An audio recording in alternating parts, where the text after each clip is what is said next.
She never said I reminded her of him, but the way she looked at me made silence feel heavier than words.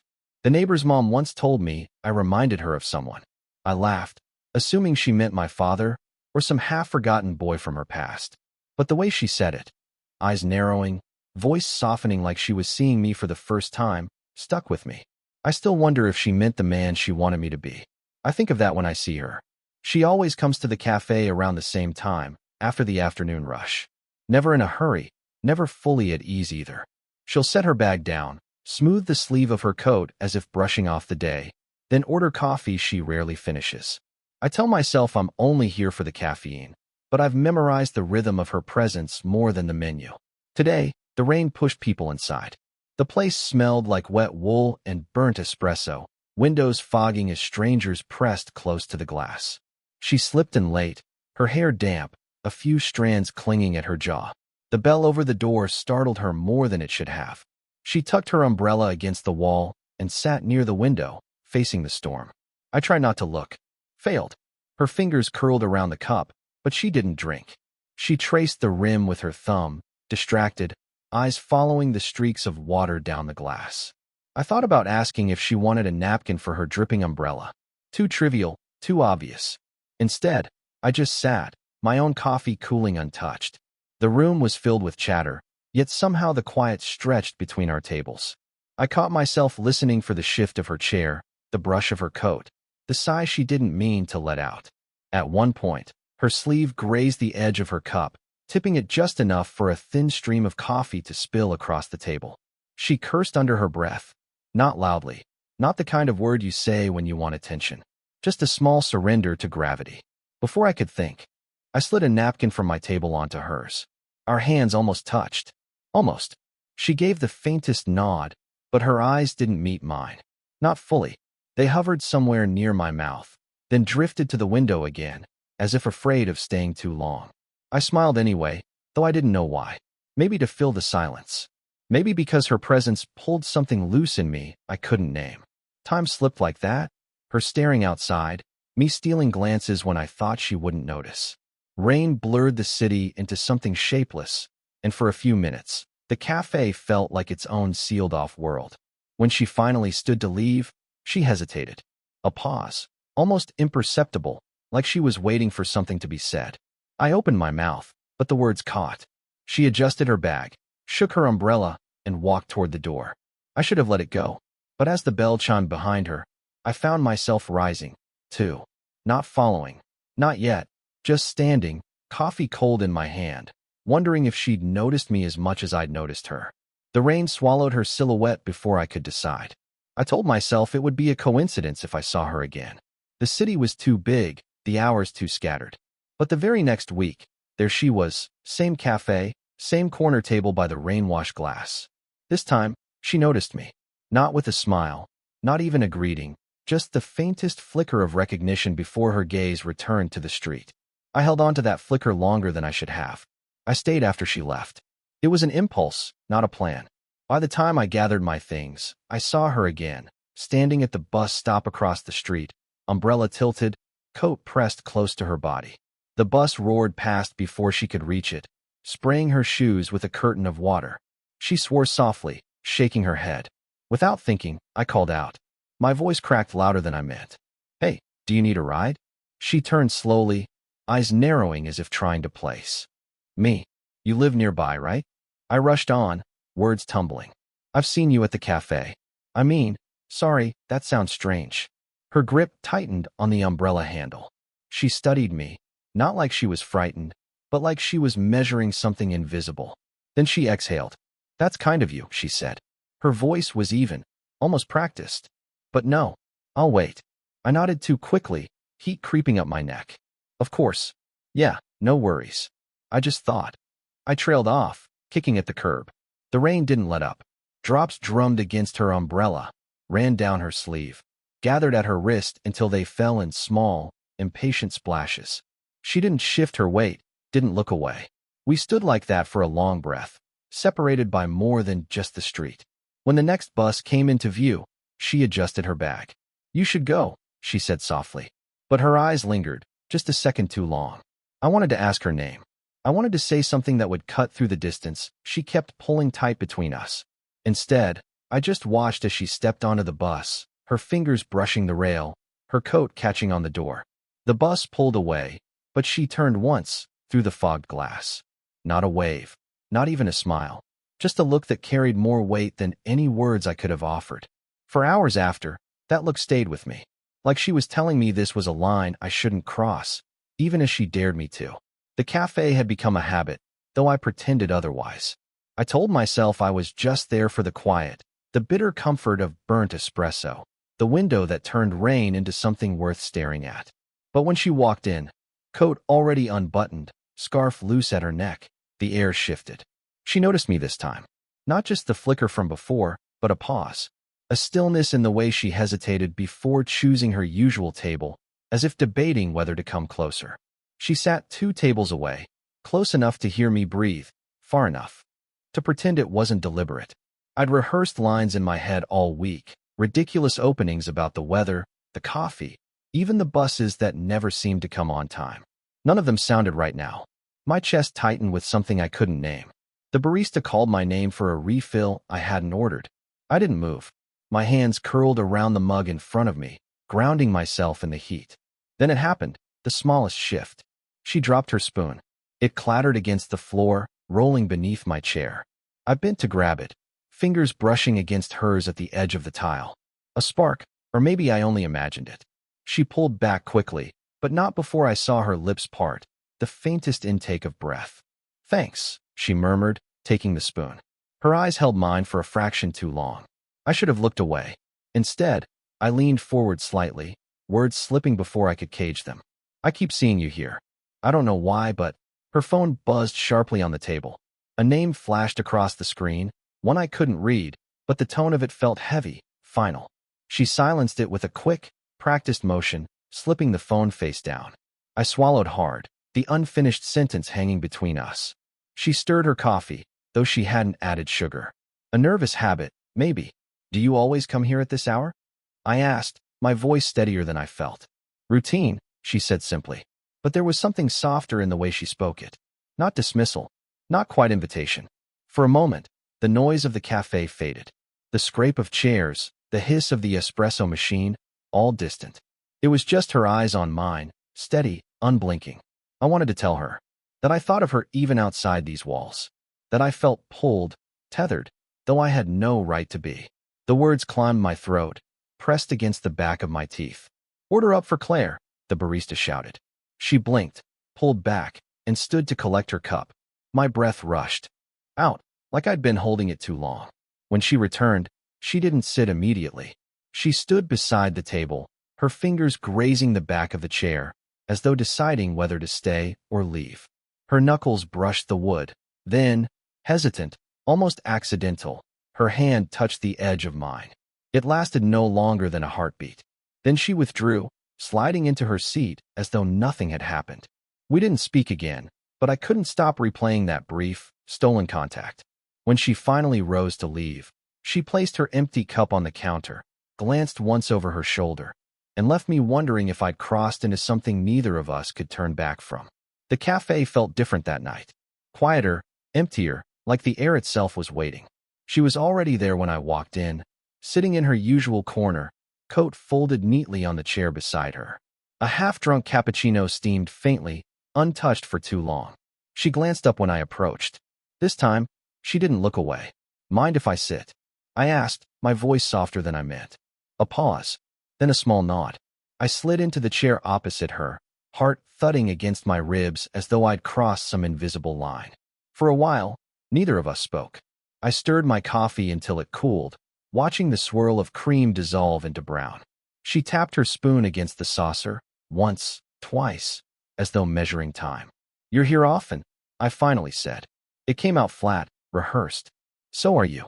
Her eyes flicked up, catching mine. A half-smile tugged at her mouth, but didn't stay. I tried to laugh. It broke into something awkward. "Guess we've got the same bad habit." Silence stretched.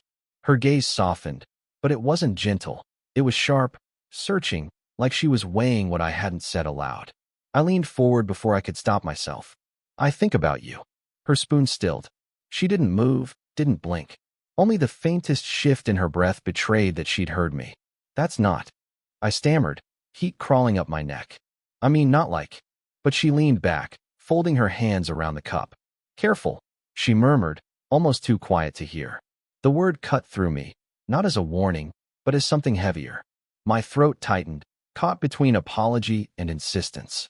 I don't mean to cross a line, I said, though my voice betrayed that I already had.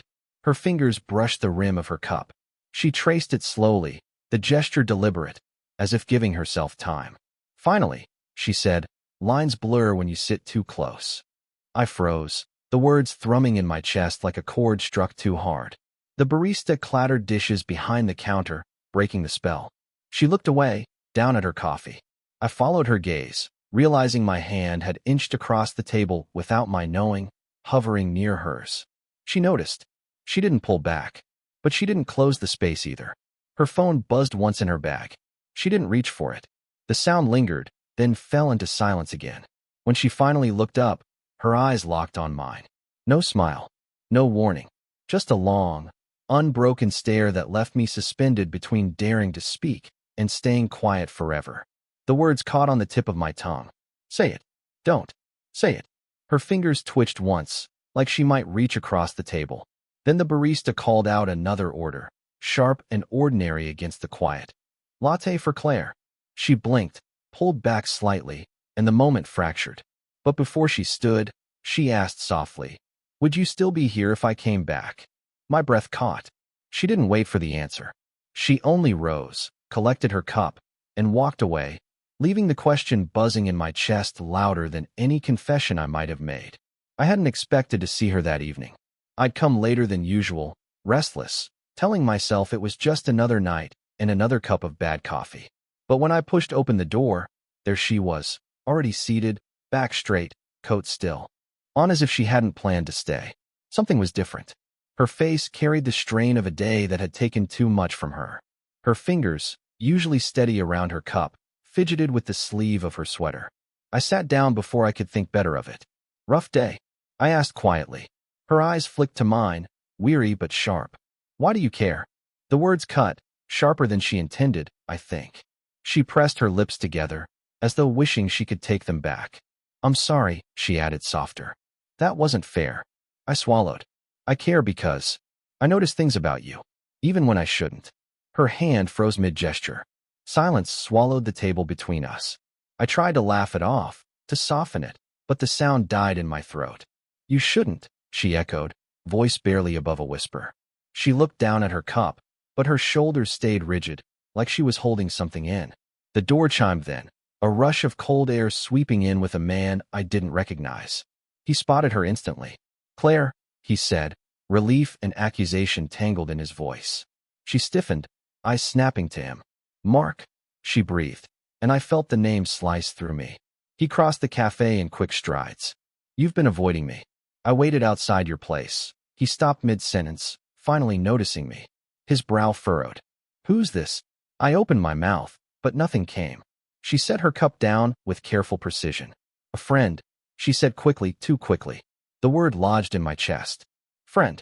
Mark's gaze lingered on me a beat too long, then back to her. We need to talk. Her jaw tightened. Not here. He exhaled hard, shoved his hands into his coat pockets. Fine, but you can't keep running from this. With that, he turned and left, the bell clattering behind him. The cafe felt smaller after he was gone. She didn't move, didn't breathe, just stared at her untouched coffee. Finally, I found my voice. Was that? My ex, she said flatly. Then, after a pause, he doesn't let go easily. I nodded, but my chest was a knot of things I couldn't name. Jealousy, relief, fear, all of it at once. You don't have to explain, I murmured. Her eyes lifted to mine then, raw and unguarded. But I want to. The words slipped out before she caught herself. She looked away, biting her lip.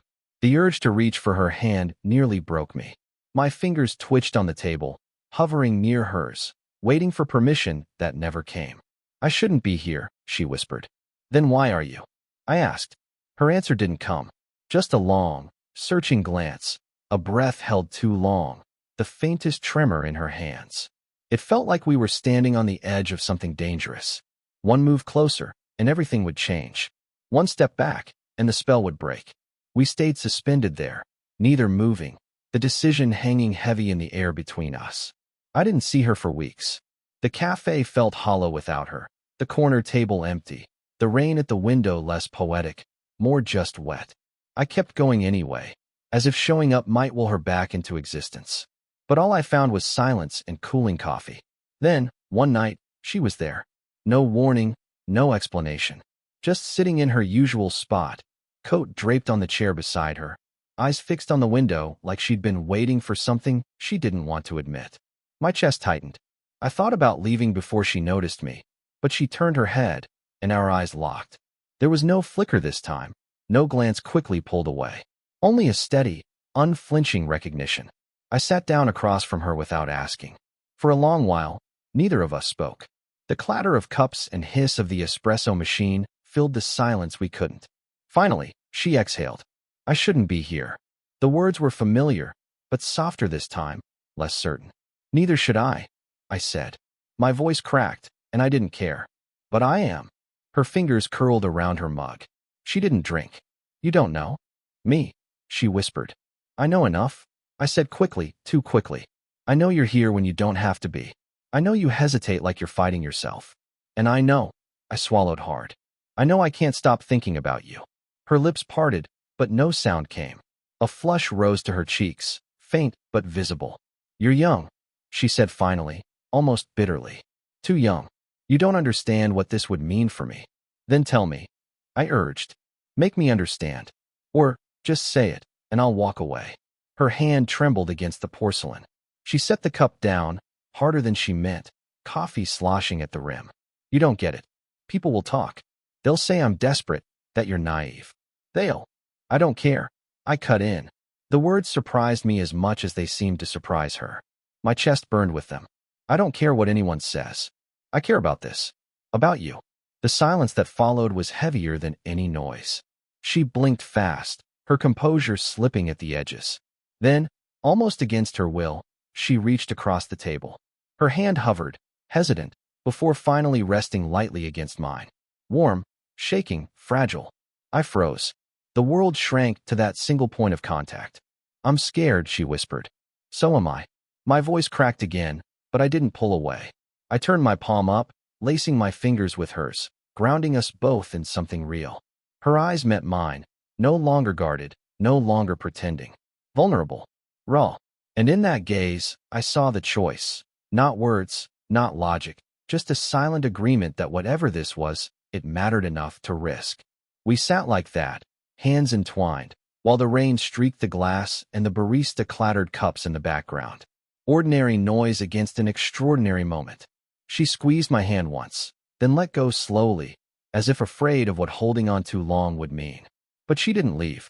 Neither did I. The cafe smelled of rain and old wood, the late evening quiet pressing in around us. She was already there when I arrived, coat folded neatly, coffee untouched. I wondered if she'd been waiting, or if it was just chance. I slid into the chair across from her.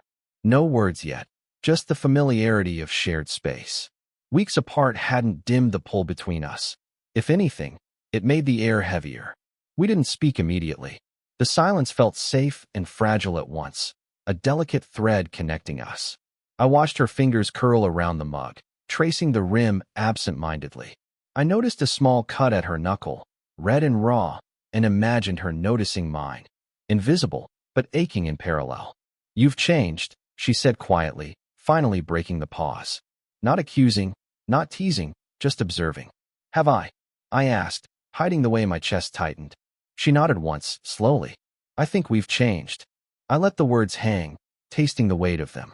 Not just in her voice, but in the spaces between. Weeks of distance, almost confessions, small touches that never lingered long enough. They had shaped something. Something real. Something I couldn't name entirely, but recognized instantly. I reached out before I thought better of it. My hand hovered near hers. She noticed. She didn't pull away, but neither did she move closer. The tension was familiar, like an old melody, but now we could almost hear the ending. I didn't know if I should. I started, voice catching, but stopped. No need to finish. She understood anyway. Her fingers twitched, brushing the edge of mine. A silent acknowledgement of the risk we'd both felt, the desire neither had dared voice fully. Maybe we should stop pretending, she said softly, gaze dropping to the table, then rising just enough to meet mine. Or maybe, keep pretending, if the world isn't ready for us. The irony made me smile faintly. We had spent so long circling, weighing the stakes, and yet here we were, still cautious, still human, still afraid, still wanting. I leaned back, letting the moment stretch. She mirrored me. Two people, fully aware of the tension, of the things left unsaid, of the consequences that might come, and yet neither willing to sever the fragile thread connecting us. Do you think this changes anything? I asked, almost a whisper. It already has, she said. And she didn't explain further, because we both knew the truth of it. Everything changes when someone sees you. Really sees you. I left the cafe later, rain brushing my face, heart still thrumming from our proximity, from the unspoken promise lingering in that room. I didn't know what would come next, whether the world outside would approve, or whether we'd falter, but I knew I'd come back. I'd always come back.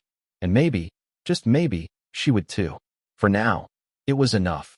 The memory of her glance, the warmth of her near touch, the lingering echo of a connection that refused to be dismissed. What would you do if someone saw the part of you no one else ever did? Would you step closer or step back? Speech balloon, what do you think? Should their story end here, or twist into something unexpected? Would you want to see them discovered, or watch how they hide in plain sight? Tell me where you'd take it next.